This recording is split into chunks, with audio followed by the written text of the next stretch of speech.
Welcome to channel Ancient World Hub. Please like, subscribe and comments. Thank you. अगर आपको लगा कि आहोम साम्राज्य की कहानी सिर्फ एक युद्ध तक सीमित थी, तो आप अभी इसकी गहराई में उतरे ही नहीं हैं, क्योंकि ये सिर्फ तलवारों की टकराहट की कहानी नहीं है। यह कहानी है एक ऐसे साम्राज्य की जिसने जंगलों, नदियों और पहाड़ों के बीच अपने अस्तित्व को गढ़ा, जहां सत्ता जमीन पर नहीं, व्यवस्था लोगों के कंधों पर टिकी थी। अब कहानी शुरू होती है वहां से, जहां इतिहास की किताबें अक्सर चुप हो जाती हैं। आहोमों का आगमन, 13वीं शताब्दी का समय। भारत का पूर्वोत्तर हिस्सा आज जैसा नक्शे में साफ नहीं दिखता था। ये इलाका था घने जंगलों का, तेज बहती नदियों का और स्वतंत्र जनजातियों का। इसी समय पूरब की ओर से एक लंबा काफिला आगे बढ़ रहा था। घोड़े नहीं, हाथी नहीं, बल्कि लोग, पुरुष, महिलाएं, बच्चे, पूरी एक सभ्यता चल रही थी। इस काफिले का नेतृत्व कर रहा था एक व्यक्ति जिसका नाम आने वाले 600 वर्षों तक इस धरती की पहचान बन जाने वाला था, सुकाफा। सुकाफा विजेता नहीं, निर्माता। सुकाफा किसी साम्राज्य को नष्ट करने नहीं आया था। वह किसी राजवंश को उखाड़ फेंकने नहीं आया था। वो आया था एक नई शुरुआत करने। जब सुकाफा ब्रह्मपुत्र घाटी में पहुंचा तो उसने सबसे पहले युद्ध नहीं किया। उसने सबसे पहले समझने की कोशिश की, यहां कौन रहता है, कैसे रहता है, किस चीज को पूजता है, किससे डरता है। यही वजह थी कि जहां दूसरे आक्रमणकारी तलवार उठाते, वहां सुकाफा संवाद करता। स्थानीय जनजातियों से संबंध, बोडो, मुरान, बराही जैसी जनजातियां पहले से इस भूमि पर रहती थीं। आमतौर पर बाहरी लोगों को यहां दुश्मन समझा जाता था, लेकिन सुकाफा ने उनकी जमीन नहीं छीनी, उनकी संस्कृति नहीं तोड़ी, उनके देवी देवताओं को अपमानित नहीं किया। धीरे धीरे टकराव सहयोग में बदल गया और यहीं से एक नई पहचान जन्म लेती है, आहोम साम्राज्य की नींव। ये साम्राज्य महलों से नहीं बना, ये साम्राज्य लोगों से बना। हर व्यक्ति सिर्फ प्रजा नहीं था, हर व्यक्ति व्यवस्था का हिस्सा था। खेती, युद्ध, निर्माण, प्रशासन, सबके लिए लोग थे और हर किसी की भूमिका तय थी। इसी व्यवस्था ने आहोम साम्राज्य को लंबा जीवन दिया। इतिहास में बहुत कम साम्राज्य हैं जो 600 साल तक टिके, और उससे भी कम जो बिना बड़े पतन के इतना लंबा चले। ब्रह्मपुत्र घाटी शांत थी, आहोम साम्राज्य अपनी लय में चल रहा था। खेती होती थी, नदियां बहती थीं और सीमाएं सुरक्षित थीं। लेकिन उत्तर भारत में एक और ताकत तेजी से फैल रही थी, मुगल साम्राज्य। दिल्ली और आगरा से निकलकर मुगल सेनाएं पूर्व की ओर बढ़ रही थीं। उनका मकसद साफ था, हर उस जमीन को अपने अधीन करना जो नक्शे में खाली दिखती थी, और ब्रह्मपुत्र घाटी उन्हें खाली लग रही थी। पहली नज़र में टकराव मुगलों के लिए आहोम कोई महान साम्राज्य नहीं थे। उनकी नज़र में ये सिर्फ जंगलों के बीच बसा एक सीमांत राज्य था। लेकिन यही उनकी सबसे बड़ी गलती थी। जब मुगल सेनाएं पहली बार आहोम सीमा के पास पहुंची तो उन्हें कोई भव्य किला नहीं दिखा, कोई ऊंची दीवारें नहीं, कोई चमकदार राजधानी नहीं। उन्हें सिर्फ नदी, दलदल और घना जंगल दिखा। उन्हें लगा ये इलाका जीतना आसान होगा, युद्ध का मैदान नहीं। जाल आहोम युद्ध भूमि पर नहीं लड़ते थे, वे जमीन को ही हथियार बना लेते थे। जहां मुगल घोड़े दौड़ाना चाहते थे वहां कीचड़ था, जहां भारी तोपें ले जानी थीं वहां संकरी जलधाराएं थीं, जहां सीधी लड़ाई चाहिए थी वहां अचानक हमला और तुरंत गायब हो जाना था। मुगल सेनाएं खुले मैदानों की आदी थीं, आहोम अदृश्य युद्ध के। पहला हमला मुगलों के लिए चेतावनी था, लेकिन उन्होंने उसे संयोग समझा। टकराव बढ़ता गया। 16वीं शताब्दी आते आते मुगल और आहोम सीधे आमने सामने थे। एक तरफ बादशाह की सेनाएं, भारी हथियार, अनुभवी सेनापति, दूसरी तरफ नदी को जानने वाले लोग, जंगल में पैदा हुए योद्धा, और एक ऐसी व्यवस्था जिसमें हर किसान जरूरत पड़ने पर सैनिक बन जाता था। युद्ध हार जीत का नहीं था, युद्ध धैर्य का था। बार बार आक्रमण, बार बार असफलता। मुगलों ने एक बार हमला किया, फिर दूसरी बार, फिर तीसरी बार। हर बार वे कुछ दूर तक बढ़ते, कुछ चौकियां बनाते और फिर पीछे हट जाते, क्योंकि आहोम सीधे सामने नहीं आते थे। रात में हमला, दिन में गायब, रसद पर वार, संचार तोड़ना और फिर नदी में विलीन हो जाना।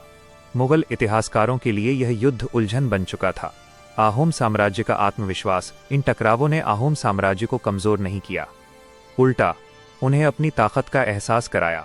अब ये साफ हो चुका था, ये टकराव अस्थायी नहीं है, मुगल वापस आएंगे, और इस बार पूरी ताकत के साथ। आहोम भी जानते थे, आने वाला समय सबसे बड़ा संघर्ष लेकर आएगा। तूफान से पहले की शांति, कुछ वर्षों के लिए सीमाएं शांत रहीं, लेकिन यह शांति सुकून नहीं थी, यह तैयारी थी। क्योंकि ब्रह्मपुत्र के किनारे एक ऐसा नाम धीरे धीरे उभर रहा था जो आने वाले इतिहास को हमेशा के लिए बदल देने वाला था, लचित बोरफुकन। यहीं से कहानी सीधे सरायघाट के युद्ध, नौसैनिक रणनीति और मुगल साम्राज्य की सबसे बड़ी पूर्वी पराजय की ओर बढ़ेगी। ब्रह्मपुत्र की धारा सिर्फ पानी नहीं बहाती थी, वो खबरें भी लाती थीं। कौन बढ़ रहा है, कौन पीछे हट रहा है और कौन तैयारी कर रहा है। मुगल तैयारी कर रहे थे। इस बार आधा अधूरा हमला नहीं था। इस बार मकसद था आहोम साम्राज्य को हमेशा के लिए खत्म कर देना। दिल्ली से आदेश निकले, ढाका से सेनाएं चलीं। तोपें, घोड़े और अनुभवी सेनापति ब्रह्मपुत्र की ओर बढ़ने लगे। आहोम दरबार में सन्नाटा था, क्योंकि सभी जानते थे आने वाला संघर्ष पिछले सभी टकरावों से अलग होगा। लचित बोरफुकन का उदय लचित कोई अचानक उभरा नाम नहीं था। वह युद्ध में पला था, नदी में बड़ा हुआ था और आहोम व्यवस्था को अंदर से जानता था। उसके लिए युद्ध नक्शे पर रेखाएं खींचने का काम नहीं था, उसके लिए युद्ध धरती को समझने का अभ्यास था। जब उसे ब्रह्मपुत्र की रक्षा की जिम्मेदारी दी गई तो उसने सबसे पहले दीवारें नहीं बनवाई। उसने रास्ते देखे, धाराएं मापीं, हवा की दिशा समझी और फिर लड़ाई की जगह तय की, सरायघाट। सरायघाट क्यों? सरायघाट कोई विशाल मैदान नहीं था। यह नदी का ऐसा हिस्सा था जहां धारा संकरी हो जाती थी। यहां बड़ी नावें अपनी ताकत खो देती थीं और छोटी तेज नावें राज करती थीं। लचित जानता था अगर मुगल नौसेना यहां फंस गई तो संख्या और तोपें बेकार हो जाएंगी। युद्ध से पहले लचित ने नदी को अपने पक्ष में कर लिया। युद्ध की शुरुआत 1669 के आसपास मुगल नौसेना ब्रह्मपुत्र में दिखाई दी। लंबी लंबी नावें, तोपों से लैस और आत्मविश्वास से भरी हुई। पहला हमला मुगलों ने किया। तोपें गरजी, पानी उछला, नदी कांप उठी, लेकिन आहोम नावें सीधे सामने नहीं आईं। वे किनारों से निकली, पीछे से वार किया और फिर धुंध में गायब हो गईं। युद्ध का बदलता स्वरूप, यह युद्ध दिनों नहीं घंटों में बदलता था। कभी मुगल आगे, कभी आहोम। नदी पर धुआं था, पानी पर टूटी नावों के टुकड़े।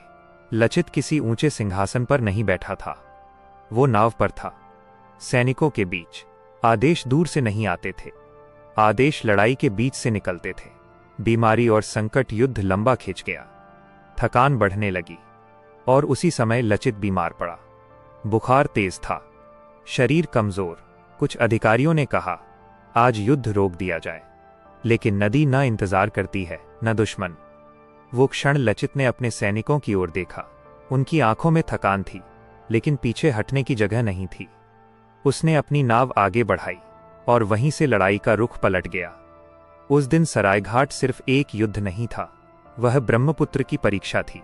यहां से कहानी युद्ध के निर्णायक क्षण, मुगल सेनापति की हार और आहोम विजय के बाद के हालात की ओर जाएगी। क्या ब्रह्मपुत्र की धारा उस दिन असामान्य रूप से भारी थी? जैसे नदी जानती हो आज उसे इतिहास बनना है। मुगल नौसेना अब पूरी ताकत के साथ आगे बढ़ रही थी। तोपों की आवाज घाटों से टकराकर लौट रही थी। धुआं, चीखें और टूटती नावें, नदी का रंग बदल चुका था। आहोम सेनाएं संख्या में कम थीं, लेकिन वे पीछे नहीं हट रही थीं, क्योंकि सामने अब कोई विकल्प नहीं बचा था। मुगल सेनापति की आखिरी चाल। मुगल सेनापति ने सोचा अगर नदी में फंस रहे हैं तो किनारे से दबाव बनाया जाए। कुछ टुकड़ियां नदी से हटकर जमीन पर उतरने लगीं। मकसद था आहोम की सप्लाई लाइन तोड़ना, लेकिन लचित इस चाल को पहले ही भांप चुका था। जंगलों में छुपी आहोम टुकड़ियां अचानक बाहर निकलीं। छोटे हमले, तेज वार और तुरंत वापसी। मुगल टुकड़ियां जमीन पर भी सुरक्षित नहीं रहीं। वह क्षण जब सब कुछ बदला। लचित अब तेज बुखार में था, उसकी आवाज कमजोर थी, शरीर कांप रहा था, लेकिन आंखें स्थिर थीं। जब आहोम नावों की एक पंक्ति पीछे हटने लगी तो लचित ने अपनी नाव आगे बढ़ाई। बीच नदी में उस एक कदम ने पूरी लड़ाई का मनोबल बदल दिया। आहोम सैनिकों ने देखा उनका सेनापति बीमारी से नहीं, दुश्मन से जूझ रहा है। आहोम पलटवार छोटी नावें तेजी से मुगल जहाजों के पास पहुंचीं। रस्सियां काटी गईं, चालक गिराए गए, तोपें घुमाने का मौका नहीं मिला। कुछ ही समय में मुगल नौसेना अव्यवस्थित हो गई। एक जहाज दूसरे से टकराया, धुआं बढ़ता गया, आदेश गायब हो गए। नदी में अब सिर्फ भागदौड़ थी। मुगल वापसी। जब सूरज ढलने लगा तो ये साफ हो चुका था, ये युद्ध मुगलों के हाथ से निकल चुका है। सेनापति ने पीछे हटने का आदेश दिया। जो सेनाएं पूर्व की ओर बढ़ी थीं अब पश्चिम की ओर भाग रही थीं। सरायघाट खामोश हो गया। युद्ध के बाद आहोम सेनाएं विजय का जश्न नहीं मना रही थीं, वे थकी हुई थीं।